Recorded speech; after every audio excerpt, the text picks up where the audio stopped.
Hi, ഇന്ന് നമുക്ക് ഫിസിക്സിലെ ഏറ്റവും ഇമ്പോർട്ടന്റ് ആയ ചാപ്റ്റർ ആണ് കറണ്ട് ഇലക്ട്രിസിറ്റി. സോ കറണ്ട് ഇലക്ട്രിസിറ്റിയുടെ മേജർ ടോപ്പിക്സ് എന്തൊക്കെയാണെന്ന് വേഗം നോക്കാം.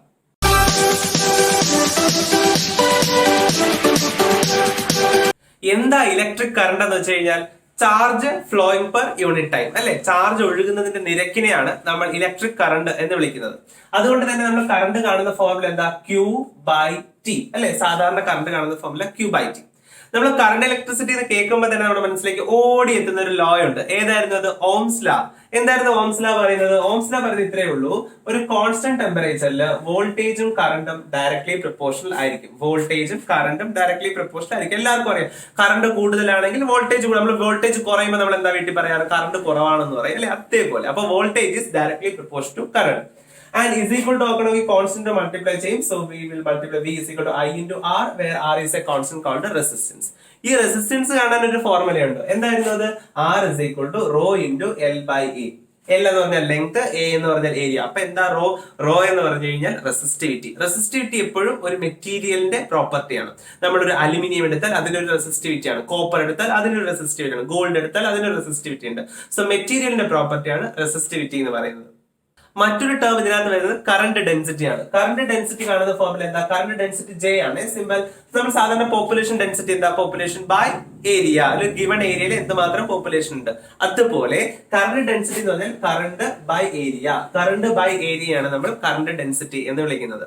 കറണ്ട് ഡെൻസിറ്റിയും നമ്മുടെ ഇലക്ട്രിക് ഫീൽഡുമായിട്ടൊക്കെ റിലേറ്റ് ചെയ്യുന്ന ഒരു ഇക്വേഷൻ ഉണ്ട്. നമ്മൾ ഡിറൈവ് ചെയ്തെടുക്കുന്നതാണ്.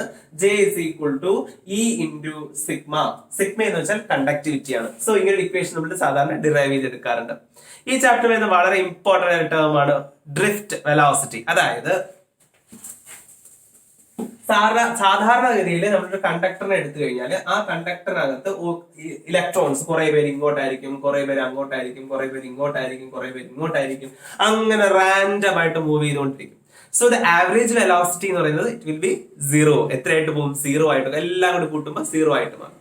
പക്ഷേ ഒരു ഇലക്ട്രിക് ഫീൽഡിന്റെ പ്രസൻസ് അവിടെ കൊടുത്തു കഴിഞ്ഞാൽ, നമ്മളൊരു ഇലക്ട്രിക് ഫീൽഡ് പ്രസൻസിലാണ് ഈ മെറ്റീരിയലിനെ അവിടെ പ്ലേസ് ചെയ്തിരിക്കുന്നതെങ്കിൽ അവരെല്ലാവരും സോൾജേഴ്സ് മാർച്ച് ചെയ്യുന്നത് പോലെ ഒരു സൈഡിൽ നിന്ന് മറ്റൊരു സൈഡിലേക്ക് മൂവ് ചെയ്യും. Especially from negative side to positive side.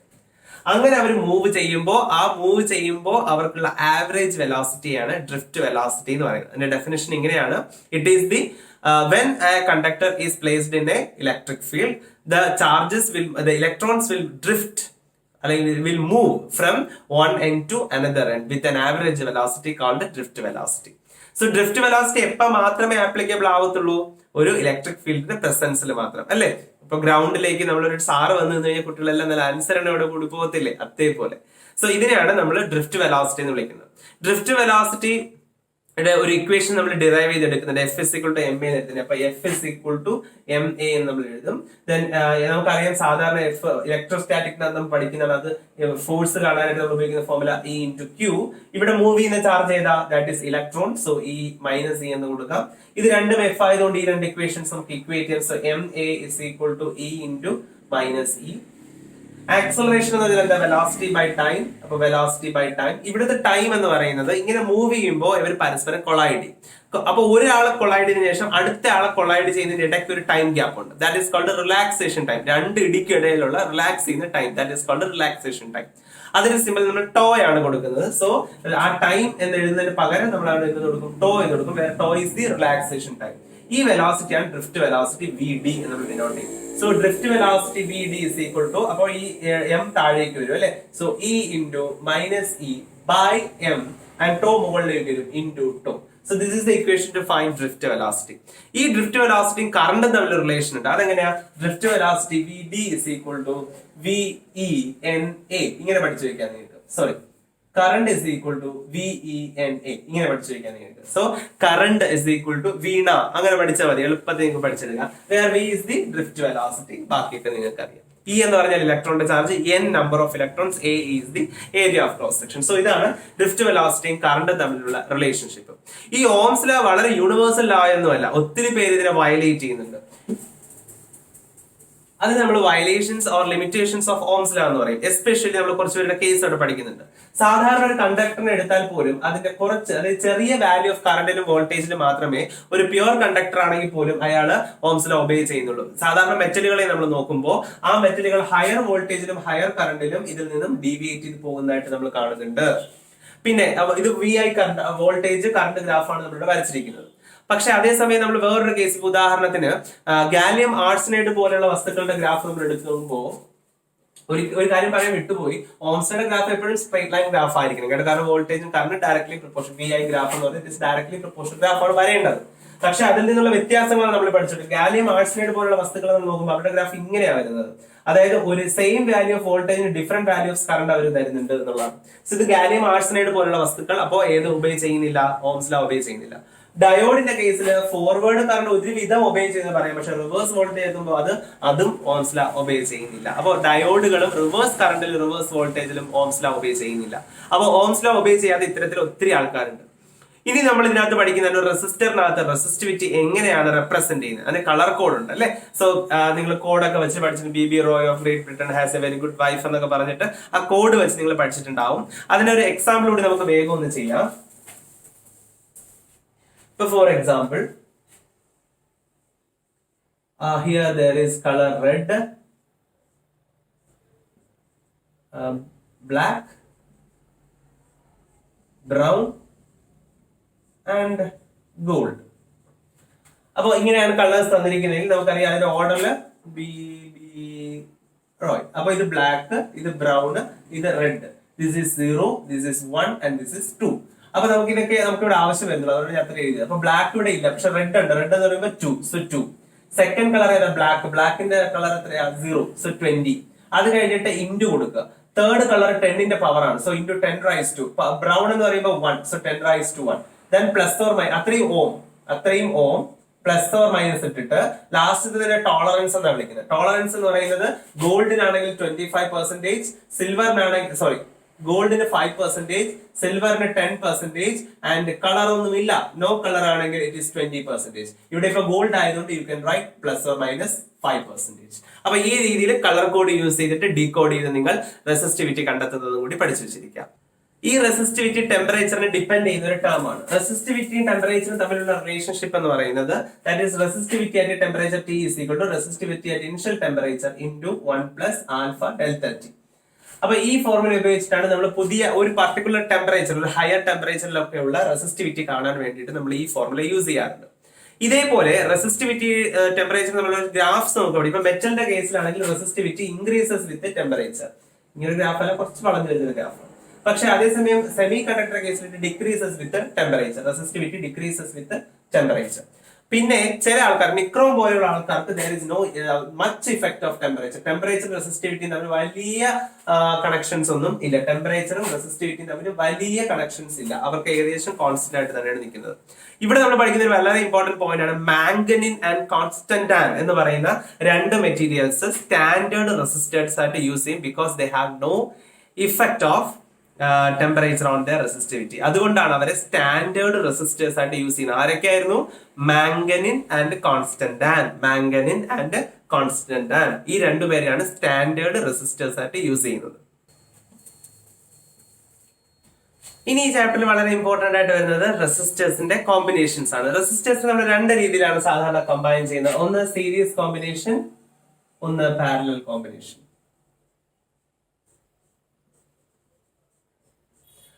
എപ്പോഴും ഓർത്തിരിക്കുക, സീരീസിൽ കറണ്ട് സെയിം ആയിരിക്കും രണ്ടിടത്തും, പക്ഷെ വോൾട്ടേജ് ഡിഫറെന്റ് ആയിരിക്കും. This is resistance R1, this is resistance R2.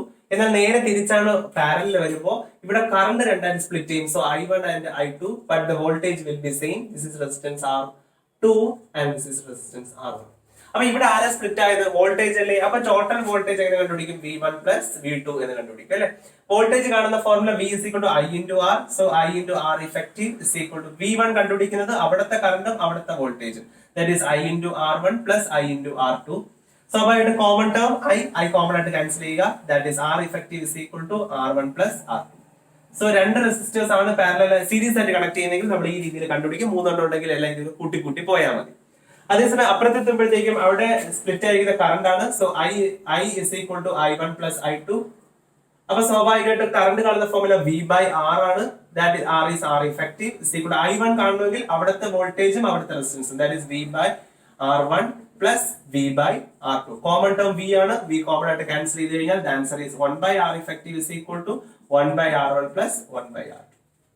Clear ആയോ പറഞ്ഞത്? ഇനി രണ്ട് റെസിസ്റ്റേഴ്സ് ഉള്ളെങ്കിൽ നമുക്കൊരു എളുപ്പ വഴി കൂടി ഉണ്ട്. എങ്ങനെയാണ് R effective ഡയറക്റ്റ് ആയിട്ട് കണ്ടുപിടിക്കാൻ? R1 R2 divided by R1 plus R2. ഇനി കുറെ റെസിസ്റ്റേഴ്സ്, ഒരേ വാല്യൂ ഉള്ള കുറെ റെസിസ്റ്റേഴ്സ്, അപ്പൊ R വാല്യൂ ഉള്ള കുറെ റെസിസ്റ്റേഴ്സ് ഇങ്ങനെ പാരലൽ ആയിട്ട് കണക്ട് ചെയ്ത് കഴിഞ്ഞാൽ അങ്ങനെ വരുമ്പോൾ R effective കണ്ടുപിടിക്കാൻ R by N എത്ര എണ്ണം ഉണ്ടോ ആ എണ്ണം കൊണ്ട് ഡിവൈഡ് ചെയ്താൽ മതി. സോ ഇങ്ങനെയൊക്കെ നമുക്ക് ഷോർട്ട് കട്ടിൽ കുറെ പ്രോബ്ലംസ് ചെയ്തെടുക്കാൻ പറ്റും. ഇതിൽ വളരെ ഇമ്പോർട്ടന്റ് ആയിട്ട് വരുന്ന മറ്റൊരു ടോപ്പിക് ആണ് സെൽ എന്ന് പറയുന്നത്. നമുക്കറിയാം സെൽ എന്ന് പറയുന്നത് പൊട്ടൻഷ്യൽ ഡിഫറൻസിന്റെ സോഴ്സ് ആയിട്ട് ഉപയോഗിക്കുന്ന ഉപകരണമാണ് സെൽ എന്ന് പറയുന്നത്. സെല്ലിനകത്ത് തരാൻ പറ്റുന്ന മാക്സിമം പൊട്ടൻഷ്യൽ ഡിഫറൻസിനെയാണ് EMF എന്ന് പറയുന്നത്. പക്ഷെ സർക്യൂട്ടിൽ അത് കണക്ട് ചെയ്ത് കഴിയുമ്പോൾ നമ്മൾ അതിനെ വോൾട്ടേജ് വിളിക്കും, because there will be some drop. അപ്പൊ ആ വോൾട്ടേജും EMF തമ്മിൽ ഒരു റിലേഷൻ നമ്മൾ പഠിക്കുന്നുണ്ട്. That is V is equal to E minus I into R. Where the small letter R is called internal resistance. ഒരു സെല്ലിന്റെ റെസിസ്റ്റൻസിനെയാണ് നമ്മൾ ഇന്റേണൽ റെസിസ്റ്റൻസ് എന്ന് വിളിക്കുന്നത്. വളരെ ഇമ്പോർട്ടന്റ് രണ്ട് ലോ ഇതിന് ശേഷം നമ്മൾ പഠിക്കുന്നത്. ദാറ്റ് ഈസ് കിർച്ചോഫ്സ് ഫസ്റ്റ് ലോയും Kirchhoff's second law. Kirchhoff's first law എന്തായിരുന്നു? അതായത് ഒരു ജംഗ്ഷനിലേക്ക് കറണ്ട് വന്ന് എൻറ്റർ ചെയ്യാണ് I1 ആൻഡ് I2. സ്വാഭാവികമായിട്ട് അവർ മൂന്ന് പേരായിട്ട് സ്പ്ലിറ്റ് ചെയ്തു. That is I3 and I4 and I5 എന്ന് പറയുന്നത്. അപ്പോ സ്വാഭാവികമായിട്ടും വന്ന് ചേരുന്നതല്ലേ ഈ സ്പ്ലിറ്റ് ആയി പോകുന്നത്. അപ്പൊ വന്ന് ചേരുന്നതിന്റെ അളവും അവിടെ നിന്ന് പോകുന്നതിന്റെ അളവും സെയിം ആയിരിക്കും. അങ്ങനെ നമുക്ക് പറയാം I1 plus I2 will be equal to I3 plus I4 plus I5. അതായത് ഒരു ജംഗ്ഷനിലേക്ക് വരുന്ന കറണ്ടും ആ ജംഗ്ഷനിൽ നിന്ന് പോകുന്ന കറണ്ടും സെയിം ആയിരിക്കും. The current entering a junction is equal to current leaving a junction. ഈ ലോയാണ് ക്രിച്ചോഫ്സ് ഫസ്റ്റ് ലോ, അല്ല എങ്കിൽ ജംഗ്ഷൻ റൂൾ എന്ന് വിളിക്കുന്നത്. ഈ ജംഗ്ഷൻ റൂൾ എന്ന് പറയുന്നത് കൺസർവേഷൻ ഓഫ് ചാർജുമായിട്ട് ബന്ധപ്പെട്ട് നിൽക്കുന്നതാണ്. ഇനി രണ്ടാമത്തതാണ് law, that is Kirchhoff second law അല്ലെങ്കിൽ ലൂപ്പ് റൂൾ എന്ന് വിളിക്കും. ലൂപ്പ് റൂൾ പറയുന്നത് ഇങ്ങനെയാണ്. അതായത് ഒരു സർക്യൂട്ട് നിങ്ങൾ കൺസിഡർ ചെയ്യുക. അതായത് റെസിസ്റ്റൻസും സെല്ലും മിനിമം ഇൻവോൾവ് ആയിരിക്കണം. സോ ഒരു സെല്ലും റെസിസ്റ്ററും ഉള്ള ഒരു സർക്യൂട്ട് നമ്മൾ ഇങ്ങനെ നോക്കുമ്പോൾ അതിനകത്ത് ദർ വിൽ ബി, അതായത് ഈ കറണ്ട് ഫ്ലോ ചെയ്യുന്ന സമയത്ത് അവിടെ വോൾട്ടേജ് ഡ്രോപ്പ് ഉണ്ടാകും. അത്തരത്തിൽ ഉണ്ടാകുന്ന വോൾട്ടേജ് ഡ്രോപ്പുകളുടെ സമ്മും EMFും സെയിം ആയിരിക്കും. അല്ലെങ്കിൽ ഇങ്ങനെ പറയാം, total changes in potential difference എന്ന് പറയുന്നത് 0 ആയിരിക്കും. The algebraic sum of the potential differences across a loop or circuit consisting of cell and resistors will be 0. ഇതിനെയാണ് നമ്മൾ എന്തെന്ന് വിളിക്കുന്നത്? കിർച്ചോഫ്സ് ലൂപ്പ് റൂൾ എന്ന് വിളിക്കുന്നത്. This is actually based on law of conservation of energy. ഇനി നമുക്ക് ഇതിനകത്ത് വരുന്നതാണ് വീസ്റ്റൺ ബ്രിഡ്ജ് എന്ന് പറയുന്നത്. വളരെ ഇമ്പോർട്ടന്റ് ആയിട്ടുള്ള ഒരു സർക്യൂട്ട്. സോ വീസ്റ്റൺ ബ്രിഡ്ജ് നിങ്ങൾക്ക് അറിയാം. വീസ്റ്റൺ ബ്രിഡ്ജിനകത്ത് 5 റെസിസ്റ്റേഴ്സ് ആണുള്ളത്.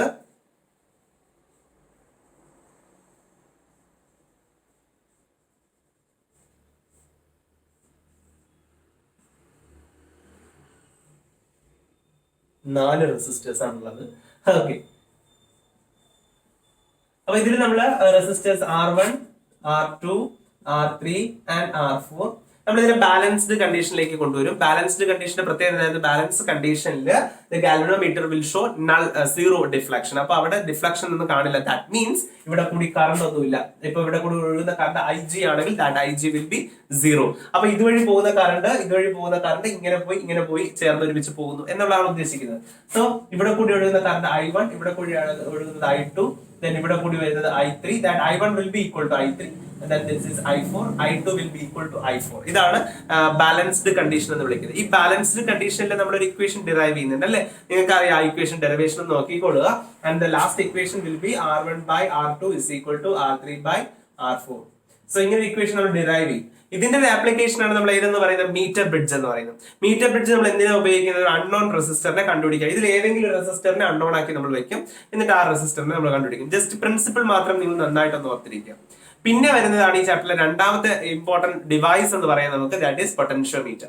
പൊട്ടൻഷ്യോമീറ്റർ നമ്മൾ ഉപയോഗിക്കുന്ന 2 കാര്യങ്ങൾക്കാണ്. എന്തിനൊക്കെയായിരുന്നു? ഒന്നെന്ന് പറയുന്നത് 2 സെല്ലുകളുടെ EMF തമ്മിൽ കമ്പയർ ചെയ്യാൻ. അവിടെ നമ്മൾ ഉപയോഗിക്കുന്ന ഫോർമുല എന്ന് പറയുന്നത് E1 by E2 is equal to L1 by L2. Balancing ലെങ്തുകളാണ് L1 ഉം L2. രണ്ടാമത് നമ്മൾ ഇത് ഉപയോഗിക്കുന്നത് ഇന്റർണൽ റെസിസ്റ്റൻസ് കാണാൻ വേണ്ടിയിട്ടാണ്. അവിടെ നമ്മൾ ഉപയോഗിക്കുന്ന formula R is equal to R into L1 by L2 minus 1. So ഈ ഫോർമുല ബേസ്ഡ് ആണ് നമ്മൾ എന്ത് ചെയ്യുന്നത്, ഇന്റേണൽ റെസിസ്റ്റൻസ് കണ്ടെത്തുന്നത്. നമുക്കറിയാം പൊട്ടൻഷ്യൽ മീറ്ററിനെ ഒരു ഐഡിയൽ വോൾട്ട് മീറ്റർ എന്ന് വിളിക്കാറുണ്ട്. എന്താ കാര്യം? ബിക്കോസ് അത് അതിന്റെ വർക്കിങ്ങിന് വേണ്ടിയിട്ട് സർക്യൂട്ടിൽ നിന്ന് യാതൊരു വോൾട്ടേജ് എടുക്കുന്നില്ല, പൊട്ടൻഷ്യൽ എടുക്കുന്നില്ല എന്നുള്ളതുകൊണ്ടാണ് അതിന്റെ ഒരു ഐഡിയൽ വോൾട്ട് മീറ്റർ എന്ന് പൊട്ടൻഷ്യൽ മീറ്ററിനെ അറിയപ്പെടുന്നത്. ഒരു ഇമ്പോർട്ടന്റ് ക്വസ്റ്റ്യനകത്തുണ്ട്, അതായത് പൊട്ടൻഷ്യൽ മീറ്ററിന്റെ വർക്കിംഗ് പ്രിൻസിപ്പിൾ എന്താണ്? പൊട്ടൻഷ്യൽ മീറ്ററിന്റെ വർക്കിംഗ് പ്രിൻസിപ്പിൾ എന്ന് പറയുന്നത് the balancing length is directly proportional to the EMF. That is, E is directly proportional to L, or E is equal to phi into L, where phi is a constant. അപ്പൊ ഇതാണ് നമ്മുടെ potential മീറ്ററിനകത്ത് ഓർത്തിരിക്കേണ്ട പ്രധാനപ്പെട്ട കാര്യങ്ങൾ. Potential മീറ്ററിലെ internal resistance കാണുന്ന derivation കൂടി ഒന്ന് just ഒന്ന് നോക്കി വെച്ചിരിക്കുക. അപ്പൊ ഇത്രയൊക്കെയാണ് കറന്റ് ഇലക്ട്രിസിറ്റി എന്ന ചാപ്റ്ററിലെ മേജർ പോയിന്റ്സ്. ഇനി നമുക്ക് ഈ ചാപ്റ്ററിൽ നിന്ന് ചോദിച്ചിട്ടുള്ള പ്രീവിയസ് ക്വസ്റ്റ്യൻസ് എന്തൊക്കെയാണെന്ന് വേഗം ഡിസ്കസ് ചെയ്യാം. First question, the potential difference, that is VA minus VB between the points A and B in the given figure is. അപ്പൊ അവിടെ ഫിഗർ തന്നിരിക്കുന്നത് ഒരു പോയിന്റ് A ഉണ്ട്, ദെൻ അവിടെ നിന്ന് സ്റ്റാർട്ട് ചെയ്യുമ്പോഴത്തേക്കും അവിടെ കൂടി ഫ്ലോ ചെയ്യുന്ന കറണ്ട് I എന്ന് പറയുന്നത് 2 ആംപിയർ, ആൻഡ് അവിടെ ഒരു റെസിസ്റ്റർ ഉണ്ട് ഓഫ് 2 ohm, പിന്നെ അതിനിടയിൽ ഒരു സെല്ല് കണക്ട് ചെയ്തിട്ടുണ്ട് which is 3 volt, and then again another resistor of 1 ampere. അപ്പൊ അവിടെ കൂടി ഒഴുകുന്ന കറണ്ടും 2 ആംപിയർ തന്നെ ആയിരിക്കും. പിന്നെ ആൻഡ് B. അപ്പൊ ഇതിനിടയിലുള്ള potential difference, that is VA minus VB ആണ് ചോദ്യം. അപ്പൊ നിങ്ങൾ എന്ത് ചെയ്താൽ മതി, ഇതിനിടയിലുള്ള പൊട്ടൻഷ്യൽസ് എല്ലാം കൂടി ആഡ് ചെയ്താൽ മതി. അപ്പൊ നമുക്ക് ഇവിടത്തെ പൊട്ടൻഷ്യൽ കണ്ടെത്തണമെങ്കിൽ അവിടുത്തെ റെസിസ്റ്റൻസും കറണ്ടും കൂടി നമ്മൾ മൾട്ടിപ്ലൈ ചെയ്യണം. V is equal to I into R അതല്ലേ, അപ്പൊ 2 into 2 that is 4, പ്ലസ് ഇവിടത്തെ ഓൾറെഡി പൊട്ടൻഷ്യൽ എത്ര തന്നിട്ടുണ്ട് 3 volt, plus then 2 into 1 that is 2. അപ്പോ 7 plus 2 that is 9 volt, and that is the right answer. ഇനി അങ്ങനെ ഒരു ഓപ്ഷൻ അവിടെ ഉണ്ടോ നോക്കിക്കേ. S plus 9 volt is there, that is the second option, that is the right answer. Clear ആണല്ലോ? Next question. A filament bulb 500 watt and 100 volt is to be used in a 230 volt main supply. When a resistor R is connected in series, it works perfectly and the bulb consumes 500 watt. The value of R is. അപ്പൊ ഇതിനെ നമുക്ക് circuit വരയ്ക്കാം. ഇവിടെ പറഞ്ഞിരിക്കുന്നത് ഒരു bulb ഉണ്ട്. So there is a bulb and അതിന്റെ values 100 വോൾട്ടും 500 വാട്ടിലുമാണ് വർക്ക് ചെയ്യുന്നത്. ഇങ്ങനൊരു ബൾബാണ്. ഈ ബൾബിനെ നമ്മൾ ഇതിലേക്ക് ഒരു 230 വോൾട്ടിലേക്ക് സപ്ലൈ ചെയ്തു. 230 വോൾട്ട് സപ്ലൈ ആയിട്ട് കണക്ട് ചെയ്തു. എന്നിട്ട് ഇതിന് സീരീസ് ആയിട്ട് മറ്റൊരു റെസിസ്റ്റൻസിനെ കണക്ട് ചെയ്തു. മറ്റൊരു റെസിസ്റ്റൻസിനെ കണക്ട് ചെയ്ത് വെച്ചപ്പോ ഇത് കറക്റ്റ് 500 വോൾട്ടില് പ്രവർത്തിച്ചു എന്നാണ്. 500 വാട്ടിൽ അത് പ്രവർത്തിച്ചു. അപ്പൊ ഇത് 500 വാട്ടിൽ പ്രവർത്തിച്ചെങ്കിൽ സ്വാഭാവികമായിട്ട് ഇവിടുത്തെ വോൾട്ടേജ് 100 വോൾട്ട് ആയിരിക്കും. ഇത് 100 വോൾട്ട് ആണെങ്കിൽ ഉറപ്പായിട്ടും ബാലൻസ് വോൾട്ട്, കാരണം മൊത്തം നമ്മൾ 230 കൊടുക്കുന്നത്. ആ 230 100 ഇവിടെ ഉള്ളൂ, ബാക്കി 130 ഇവിടെ ആയിരിക്കും. സോ 130 വോൾട്ട് ആണ് ഇവിടുത്തെ വോൾട്ടേജ് എന്ന് പറയുന്നത്. ഇനി നമ്മൾ ചെയ്യാൻ പോകുന്നത് ഇവിടുത്തെ കറണ്ട് കണ്ടുപിടിക്കണം. നമുക്കറിയാം power is equal to VI. Power is equal to VI. ഈ ഫോർമുല മതിയല്ലോ നമുക്ക്. സോ പവർ ഓൾറെഡി തന്നിട്ടുണ്ട് 500 ഇസ് ഈക്വൽ ടു വോൾട്ടേജ് എത്രയാ, ദാറ്റ് ഈസ് ഇവിടത്തെ വോൾട്ടേജ് ആണ് അല്ലെ. അപ്പൊ 100 into current I. So ഇവിടെ 100 താഴെ വരും. So current is equal to 0 cancel 5 ampere എന്ന് കിട്ടും. സോ കറണ്ട് നമുക്ക് എത്രയെന്ന് കിട്ടി, 5 ആംപിയർ എന്ന് കിട്ടി. ഇവിടുത്തെ റെസിസ്റ്റൻസ് ആണ് ചോദ്യം. നമുക്കറിയാം V is equal to I into R. R ആണ് കണ്ടുപിടിക്കേണ്ടത്. So V by I. ഇവിടുത്തെ വോൾട്ടേജ് എത്രയാ, 130. So 130 divide by current. ഇവിടെ കൂടി ഒഴുകുന്ന കറണ്ട് തന്നെ ആയിരിക്കും ഇവിടെയും എത്തുന്നത്. അപ്പൊ ഇവിടുത്തെ കറണ്ട് നമ്മൾ ഓൾറെഡി 5 ആംപിയർ കണ്ടുപിടിച്ചു. അപ്പൊ ഇപ്പുറത്തും എത്ര തന്നെ ആയിരിക്കും, 5 ആംപിയർ തന്നെ ആയിരിക്കും. So by 5 and you will get it as ഇപ്പോ 120 ഒക്കെ ആയിരുന്നെങ്കിൽ നമുക്ക് 26 സംതിങ് ആയിരിക്കും ആൻസർ. അങ്ങനെ ആ റേഞ്ചിൽ വരുന്ന ഏതെങ്കിലും ഓപ്ഷൻ ഉണ്ടോ? Yes, 26 is there, so that is the right answer. 26. Clear ആയോ പറഞ്ഞത്? അപ്പോ ദിസ് ഈസ് ദി ആൻസർ. നമ്മുടെ ചോദ്യത്തിനകത്ത് ഫസ്റ്റ് ഓപ്ഷൻ ആണ് കിട്ടുക. ക്ലിയർ ആണല്ലോ നിങ്ങൾക്ക്? Next question. A set of n equal resistors of value R each are connected in series to a battery of EMF E and internal resistance R. The current drawn is I. Now n resistors are connected in parallel to the same battery. Then the current drawn from battery becomes 10I. The value of n is. അപ്പോൾ നോക്കാം നമുക്ക്. ഈ ക്വസ്റ്റ്യനിൽ പറഞ്ഞിരിക്കുന്നത് ഒരു സെല്ലില് കുറെ resistors series ആയിട്ട് connect ചെയ്തു, കുറെ n റെസിസ്റ്റേഴ്സ്. അപ്പൊ n റെസിസ്റ്റേഴ്സ് ഇങ്ങനെ സീരീസ് ആയിട്ട് നമ്മൾ ഇങ്ങനെ കണക്ട് ചെയ്തു. there are so many resistors ഒരു സെല്ലുമായിട്ട്. സോ ആ സെല്ലുമായിട്ട് ഇങ്ങനെ നമ്മൾ കണക്ട് ചെയ്ത് കഴിഞ്ഞപ്പോ അവിടത്തെ കറണ്ട് എന്ന് പറയുന്നത് സാധാരണ നമ്മൾ കറണ്ട് കാണുന്ന ഫോർമുല എന്താ? I is equal to സാധാരണ ഫോർമുല എന്താ? V by R അല്ലെ? V by R. ഇവിടെ എന്ന് പറഞ്ഞു കഴിഞ്ഞാല് ഈ സെല്ലിന് ഇന്റേണൽ റെസിസ്റ്റൻസ് ഉണ്ട് R എന്ന് പറയുന്നത്. പിന്നെ യവന്മാരെ എല്ലാം കൂടി നമ്മൾ കണക്ട് ചെയ്ത് വെച്ചിട്ടുണ്ട്. അപ്പൊ ഇവരുടെ എല്ലാവരുടെയും റെസിസ്റ്റൻസ് എല്ലാം R ആണെങ്കിൽ total will be NR. Series ആയിട്ട് കണക്ട് ചെയ്യുമ്പോൾ N ഉണ്ട്, നമ്പർ ഉണ്ട്, മൾട്ടിപ്ലൈ ചെയ്താൽ മതി. സോ ടോട്ടൽ റെസിസ്റ്റൻസ് NR ഉം പിന്നെ ഒരു R കൂടി ഉണ്ട്. സോ NR പ്ലസ് R എന്ന് എഴുതാം നമുക്ക്. ആൻഡ് വോൾട്ടേജ് എന്ന് പറയുന്നത് ഇതിന്റെ EMF ആയിരിക്കും അല്ലെ? So E by NR plus R എന്ന് കിട്ടി.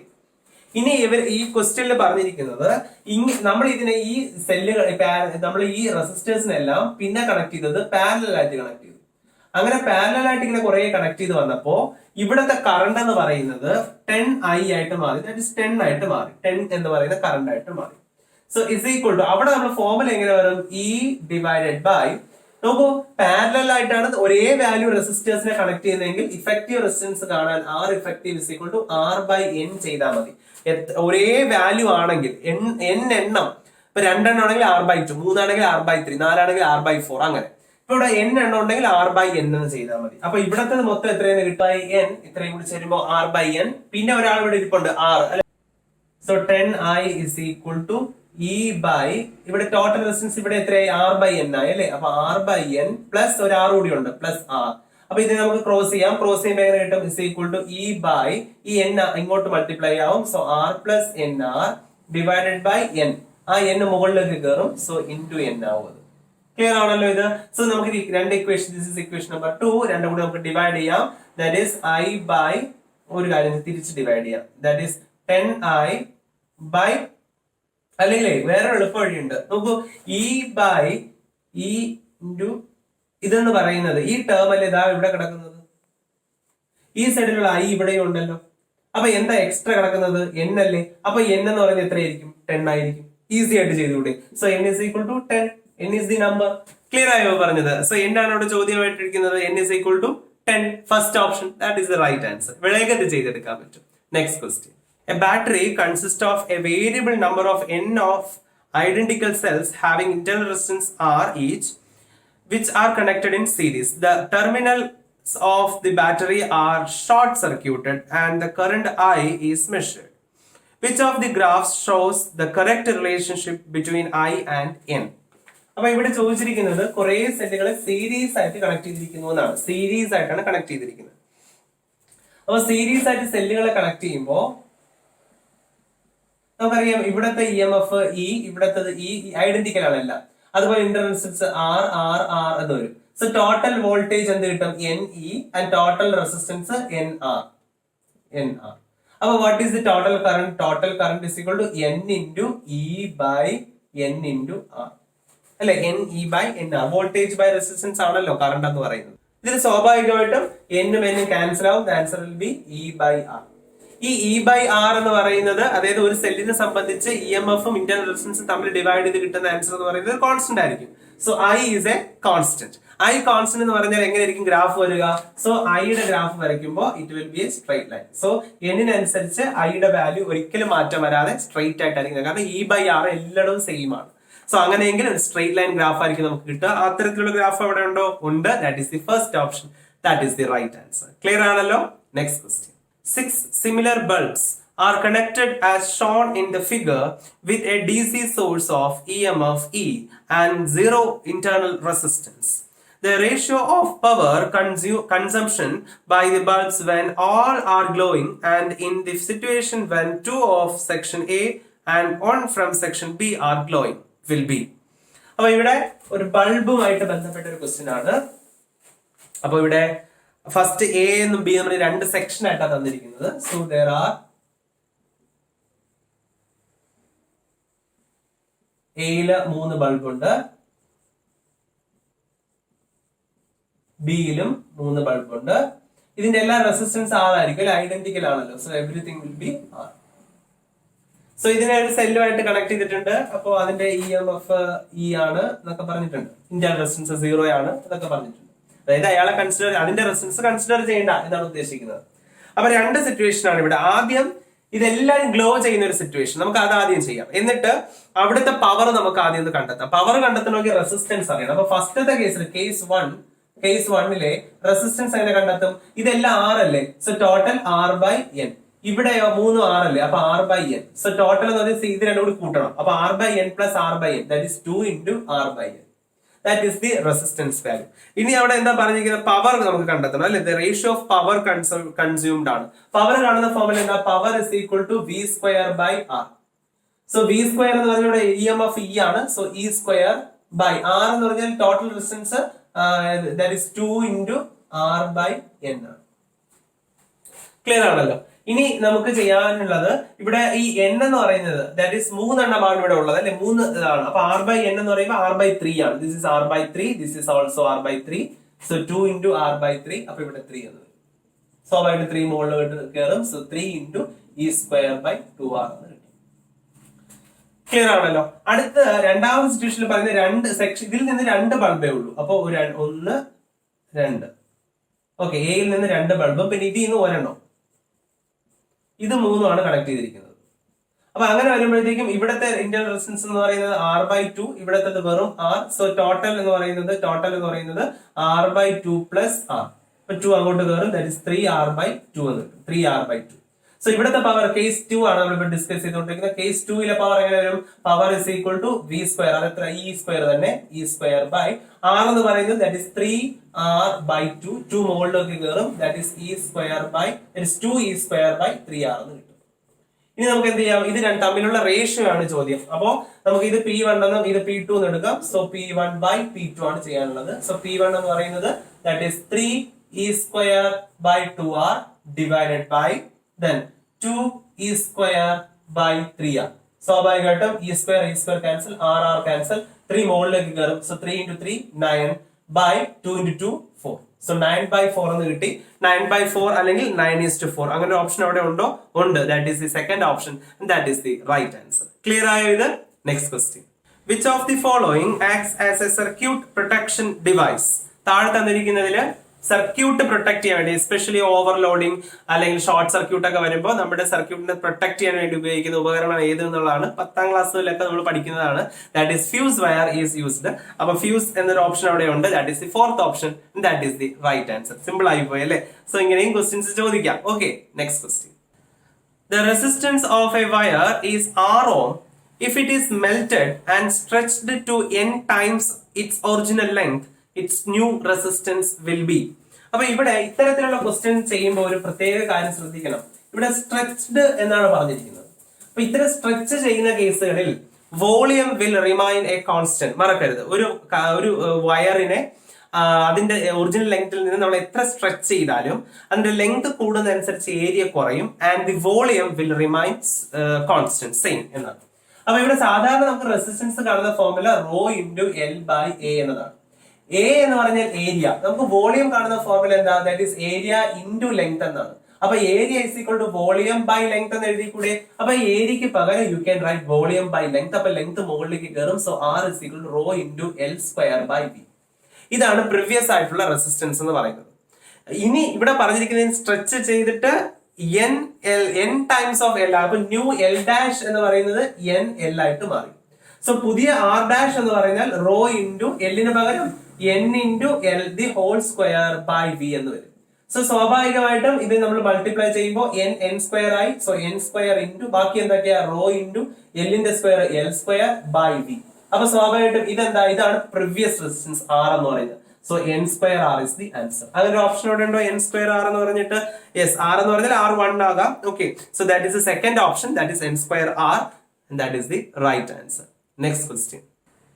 A potentiometer is an accurate and versatile device to make electrical measurements of EMF because the method involves സാധാരണ പൊട്ടൻഷ്യോമീറ്റർ ചെയ്യുമ്പോൾ നമ്മൾ അതിനകത്ത് നൾ പോയിന്റ് എന്ന് പറയുന്ന സാധനമുണ്ട്. എന്താ ഈ നൾ പോയിന്റ്? അതായത് നമ്മുടെ ഗാൽവനോമീറ്റർ റീഡിംഗ് 0 ആകുന്നത് അല്ലെങ്കിൽ IG കറന്റ് 0 ആകുന്ന കണ്ടീഷൻ. സോ അങ്ങനെ ഏതെങ്കിലും ഓപ്ഷൻ അവിടെ ഉണ്ടോ? That is second option, a condition of no current flow through the galvanometer, and that is the right answer. ഇപ്പൊ മനസ്സിലായോ ഈ ചാപ്റ്ററിൽ ചോദിക്കുന്ന ഒരു ക്വസ്റ്റ്യൻസിന്റെ പാറ്റേൺ? സാധാരണഗതിയിൽ 2-3 ക്വസ്റ്റ്യൻസ്, 2 ക്വസ്റ്റ്യൻസ് ആണ് സ്ഥിരം വരുന്നത്, ചിലപ്പോൾ 3 ക്വസ്റ്റ്യൻസ് ചോദിക്കുന്ന ഒരു വളരെ ഇമ്പോർട്ടന്റ് ചാപ്റ്റർ ആണ്. അപ്പൊ നമുക്ക് 8 മാർക്ക് ഈസി ആയിട്ട് സ്കോർ ചെയ്യാവുന്ന ചാപ്റ്റർ ആണ്.